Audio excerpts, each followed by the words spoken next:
This is Spellbook of the Lost and Found by Maura Fowley Dole. We are on Chapter 8. Hazel. Monday, May 8th. Lost. 1 wallet, 1 phone, 1 temper, pack of cigarettes, only 2 left. I don't have to look up St. Jude from the crossword. I've kept yesterday's paper like it was some kind of proof, sitting starkly on the kitchen camping table in front of me. Purdue. Lost. St. Jude. When you've been to an Irish convent school, you know all about the saints. There are 2 for lost things. St. Anthony of Padua is the one on mass cards and medaillas. He helps little old ladies find their keys and kids find their lost dogs. Mags had a St. Anthony medal stuck to the side of the cash register in McGuire's until I nicked it to keep in the pocket of my denim jacket. It's kind of fitting that I can't find it now. St. Jude's another story. He lost his head to an axe, and now he's the champion of lost causes. Like me and Rowan, I suppose. This morning is the 23rd since we got here, and the 4th Monday. 26 days since I last saw my parents. 26 days since I knew that number was just going to keep on getting bigger forever.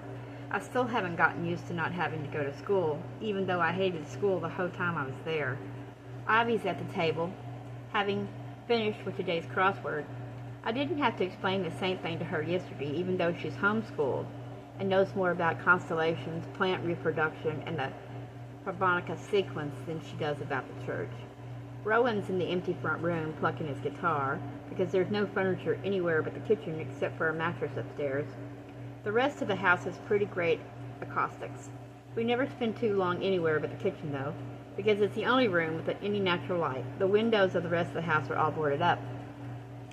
I put the tin coffee pot on the little double-burner camping stove in the corner of the kitchen and wait for my coffee to brew. Ivy puts the kettle on for tea. The smell of coffee fills the house, calls Rowan out of the other room and into the kitchen with us. This coffee is the good kind, the organic, fair-trade Italian kind our mom only ever drinks, when she isn't drinking anything else, that is. I have a flowery top that fits a packet of this coffee and a packet of Ivy's fancy tea inside each sleeve. If I pretend to be tying up my hair when I leave the shop, the security guy doesn't notice a thing. We're out of milk, I say, withdrawing my head from the cool of the fridge. Rowan sighs and runs his hands through his hair. We're out of everything, he says. We're always out of everything. Out of luck, time, our minds, Ivy supplies. I was thinking more like toilet paper, I say. Tea bags, pasta sauce. Ivy gives a little laugh. Those 2, she says. Okay, says Rowan. Only one way to settle this. He rolls up the right sleeve of his old-knitted sweater and puts his bare elbow on the table with determination. With his other hand, he jams his stupid flat cap back on his head. I'd hoped he'd lost it for good, but Ivy found it on the rubble behind the house this morning. Nope, I say, and lean back against the counter. No way, it's your turn to do the shopping. Ivy, grinning, wanders over to the wind-up camp radio Mags brought over one day. Come on, Hazel, says Rowan. He braces his elbow on the table and invites me over with a crooked eyebrow. May the best man win. You haven't got a chance. Ivy finds a radio station in a burst of static. Ride of the Valkyries fills the house. It builds and swoops, and Ivy and Rowan look at each other and laugh, and they look at me and invite me to laugh along too, but suddenly all I can see are their faces pressed together, laughing over the same song. Their faces pressed together, reflecting the flames of the bonfire. Their faces pressed together, kissing as I stumble home alone. Rowan swore blind last night that he wasn't with Ivy at the party, that he spent the night hanging out with some local kids in the next field. But why should I believe him? We're all thieves and liars here. I grab a handful of shopping bags from the pile by the sink and throw the change jar into my canvas bag. I'll go, I say to my brother, but if I'm late to work because of this, it'll be your fault.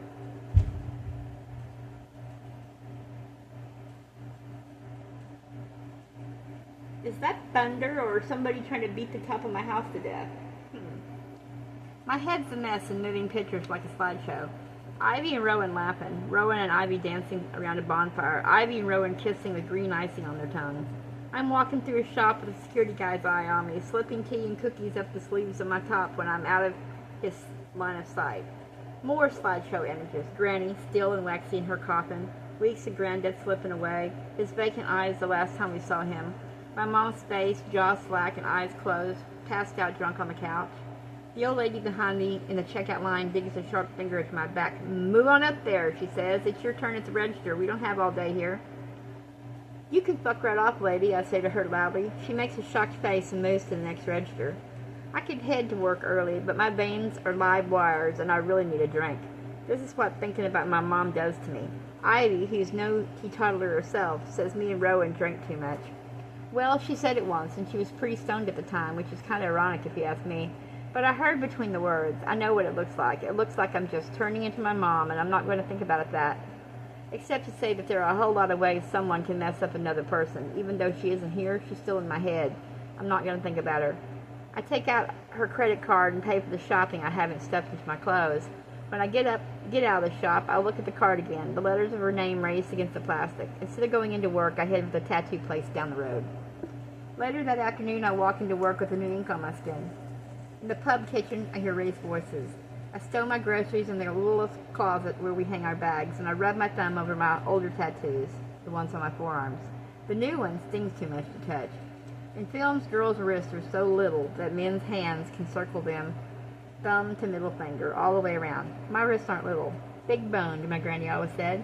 But it isn't just the bones, big meat. I'm a meal of a girl, tall too. A mass of curly brown hair to the top the whole thing off. But I've got a sailor's mouth and skin inked black over the freckles.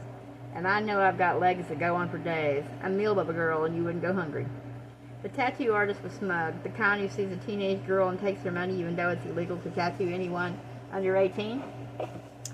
Smirking the whole time because he's imagining Chinese symbols for love or purple swirls on the small of her back, a butterfly on her ankle. I rolled up my sleeves and he eyed up the keyhole I already have tattooed on one arm and the key to fit it in the other. The guy narrowed his eyes. He probably expected me coming in for my first tattoo after some kind of fight with my parents. A tattoo, a piercing, a way to rebel. I could tell he was trying to calculate how old I am. "I'm 17, I said, but if anyone asks, I'm 20. Then I took my top off. His expression was priceless. "I want these words," I told him, handing him a piece of paper. "Here." I ran my hand along my ribs, the very top just under my bra line. His Adam's apple bobbled and I scowled. In the end, he undercharged me. Rowan's voice carries through from the kitchen. "I said I didn't see the damn thing, Sin. You must have lost it." Sin mutters something in reply. "If he says he didn't see it, he didn't see it, Sin," says Angelica peacefully. I root through my shopping bags for my cigarettes. "I don't see you asking Angelica if she's seen your phone." Rowan's voice cuts accusingly through the air. Sin's reply is covered by the clattering of dishes at the sink. "Because what?" Rowan's almost shouting now. "I'm not from around here, so automatically I'm a thief?" "That's not what I'm saying." "It certainly sounds like what you're saying," Rowan says to Sin, who mutters something in reply. I was sure there was a pack of couple of cigarettes left in this bag. "Turn around and say that to my face." Rowan's voice is dangerous. It sounds like Rowan's taken a leaf out of my book. He's never really been the fighting type. He's got an easy grin that brushes away insults and tends to shrug things off, unlike me. "Just like your mother," Granny'd say when she was practically disappointed in me. She didn't really mean it, though. She knew it was the only thing that ever worked. Hearing those words would make me calm down pretty fast. I miss her so much, it's like a burning. Her and Granda both. My veins fizz up again, beat in time with the shouts from the pub kitchen. I guess my brother's veins can get to feeling like live wires, too. I quickly stepped into the kitchen to stop Rowan from doing something stupid. Inside, the air is like a sauna. If saunas smelled of pub grub and were full of guys about to fight, I grab my brother by the elbow and I pull him away from Sin. Rowan shakes me off, but he doesn't move forward again. "Might want to think about getting a muzzle for that brother of yours," Sin says with a sneer. I arch an eyebrow. "Whatever you're into, man, it's none of my business," and I steer Rowan out of the kitchen. "What's up with you?" I say through my teeth.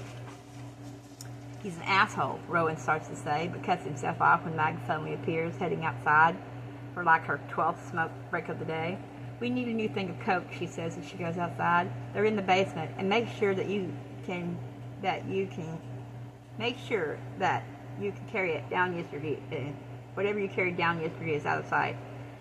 The can of potent, not on the inventory.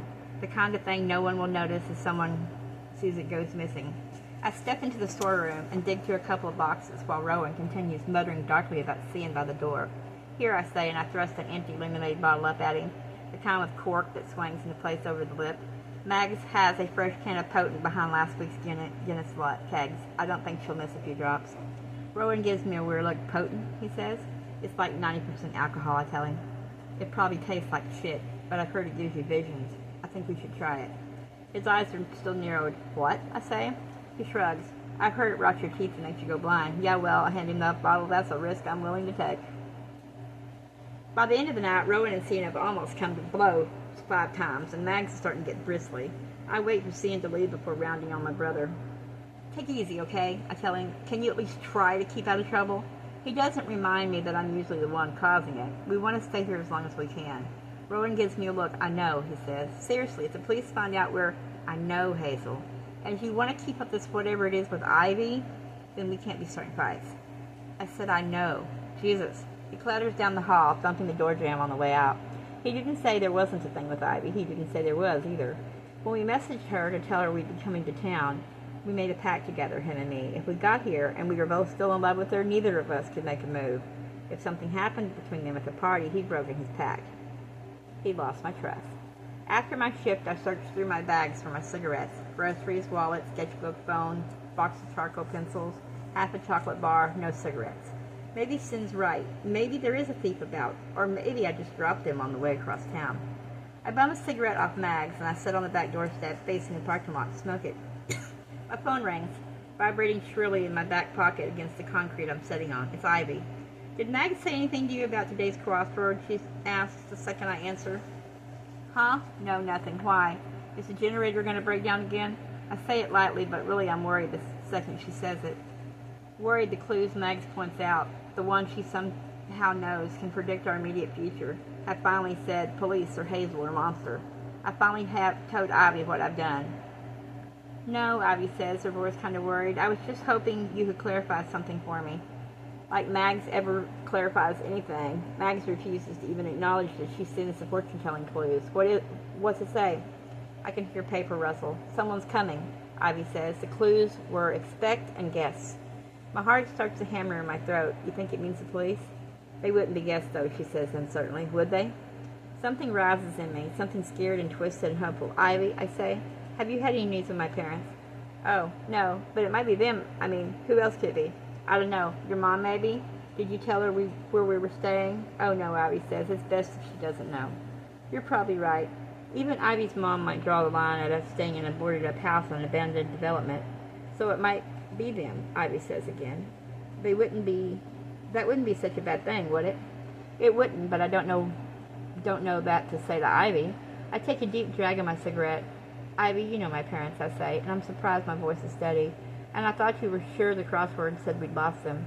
If someone's lost, Ivy replies softly, it means they can be found. Not always, I think to myself, and I hang up at Ivy's quiet goodbye. I lied. My veins aren't live wires. They're liquid lava. They're fire. I don't know what I'd do if my mom showed up at the door of the house in Oak Road. Hope and fear bubbled up in my body like a physical thing. It's like oil on the flames in my veins until I remember the real flames, the real fire, the real reason I don't think my mom is going to show up at our door. Ivy and Rowan don't know it, but there's a reason why I don't think my mom's going to show up anywhere anymore.